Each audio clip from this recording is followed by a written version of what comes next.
말씀을 통해서 이스라엘의 그 포로 기간이 70년이나 이어질 것이다. 다니엘서 말씀을 통해서 우리가 알게 됐습니다. 그리고 이 에스더의 배경이 되는 시기가 어느 시기냐면 그 70년이 지난 시기예요. 무슨 말이냐면 70년이 지난 후에 이제 이스라엘 백성들이 예루살렘으로 다시 돌아가는 그 시점에 기록되어 있는 성경이 에스더서 성경입니다. 그래서 에스라 1장 1절부터 5절까지 보면 고레스 왕이 칙령을 내립니다. 굉장히 이스라엘 역사상 되게 중요한 사건이에요. 포로 생활하다가 자유가 선포되는 그런 칙령이 내려졌습니다. 그런데 그 모든 유대인들이 다 돌아갔나? 그거는 아니었다는 거예요. 고향 땅에 돌아가지 않고 여전히 페르시아에 남기로 결정한 유대인들도 있었다는 겁니다. 그 사람들을 이해하는 게 굉장히 중요합니다. 왜냐하면 에스더서에 기록되어 있는 유대인들, 에스더에서 등장하는 에스더를 포함한 모든 유대인들은 그 유대인들이기 때문에 그래요. 그럼 한번 질문을 해봐야 되죠. 왜 돌아갈 수 있는 기회가 열렸는데 돌아가지 않았을까?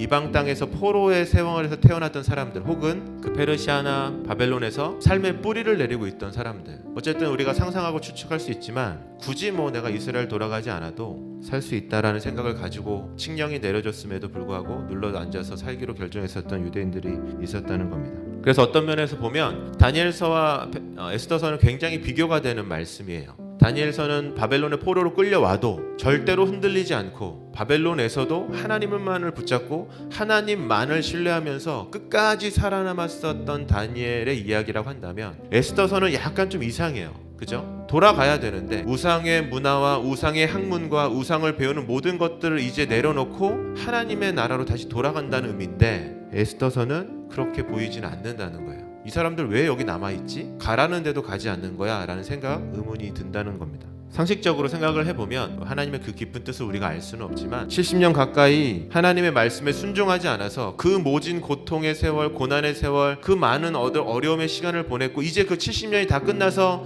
왕의 칙령을 통해서 자유가 선포되었는데도 돌아가지 않는다. 하나님이 보셨을 때 또 다른 징벌을 하시는 게 저는 맞다고 생각해요. 이게 또 순종하지 않네? 또 하나님의 말씀을 듣지 않네? 라는 생각으로 맞다고 생각을 하는데, 성경을 보면 그렇지 않다는 거죠. 하나님이 그들을 그냥 내버려 두시느냐? 그렇지는 않다는 겁니다. 왜 그런지는 우리의 삶을 돌아보면 그 답을 정확하게 알 수 있어요. 저와 여러분이 지금 날마다 예배를 드리죠. 우리 선생님들은 수업이라는 것을 통해서 하나님의 지혜를 전하고 있습니다. 그런데 여러분, 우리가 잘 생각해 보세요. 그런 저와 여러분이 하나님의 말씀을 날마다 순종하고 하나님 말씀대로 살아가고 있는지 우리 스스로가 알잖아요. 우리가 그렇지 못한 존재라는 것을 알잖아요. 소요리 문답 11문에 섭리에 대해서 배우고 있습니다. 하나님의 섭리는 무엇입니까? 하나님의 섭리 사역은 지극히 거룩함과 지혜의 능력으로서 그의 모든 피조물과 그것들의 행동을 보존하고 통치하시는 일입니다. 하나님께서 우리가 죄 가운데 있을 때 그냥 버려두시는 분이 아니라 졸아도 넘어져도 쓰러져도 페르시아에 남기로 결정하고 하나님의 백성으로 돌아가지 않고 하나님의 뜻을 거부하는 그 자리에 남아있다 하더라도 성경은 뭐라고 말씀하세요? 하나님 그런 모든 사람들에게 섭리하시고 통치하시고 다스리신다 라고 말씀하고 있다는 겁니다. 에스더서에 기록된 특징이 있어요. 그래서 여러분, 에스더서 전체를 다 살펴봐도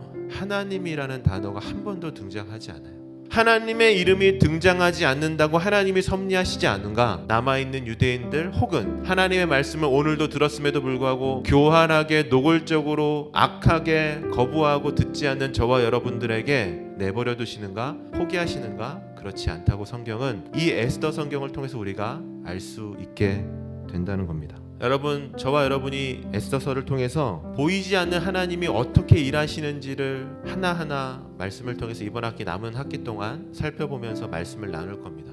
저와 여러분이 그렇게 생각할 때가 있죠. 하나님, 내가 하나님 말씀 듣지 않아서, 순종하지 않아서, 단순하게 생각하면 예배 잘 드리지 못해서 하나님의 은혜가 내게 없어요 라고 생각하는 친구들이 있는지 모르겠습니다.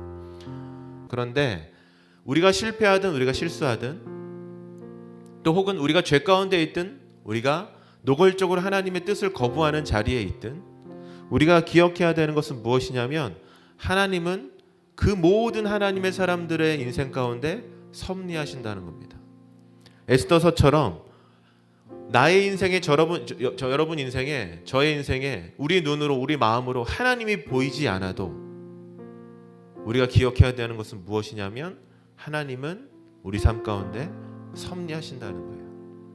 에스더서는 보이지 않지만 모든 인생 가운데 왕을 움직이시고 역사를 움직이시고 사람들을 움직이시고 상황을 바꾸셔서 역전시키셔서 결국에 하나님의 뜻으로 이끄시는 보이지 않는 하나님을 말씀하고 있습니다. 오늘 하루 우리 그래서 이렇게 기도하고 시작했으면 좋겠어요. 하나님, 내가 실수해도 지금 내가 12학년, 11학년 이 하이스쿨 이제 졸업할 때가 되었지만 여전히 예배를 드리면서도 하나님을 경외하는 마음이 단 하나도 없지만, 그래서 저도 화도 날 때도 있지만 분명한 사실은 하나님은 그럼에도 불구하고 섭리하신다는 겁니다. 하나님, 내가 이 섭리하신 하나님을 믿고 오늘 하루 실수하고 넘어지고 쓰러져도, 혹은 죄 가운데 내가 하나님을 아프게 하는 일을 한다 하더라도 포기하지 않고 나를 사랑해 주시고 나를 이끄시는 하나님을 믿는 믿음, 그 믿음을 회복하게 하여 주시옵소서. 좌우로 넘어지고 쓰러져도 믿음 흔들리지 않고 하나님 붙잡는 제가 되게 하여 주시옵소서. 섭리하시는 보이지는 않지만 그 하나님을 바라보는 저와 여러분이 될 수 있도록 우리 같이 이 시간에 기도했으면 좋겠습니다. 같이 기도하겠습니다.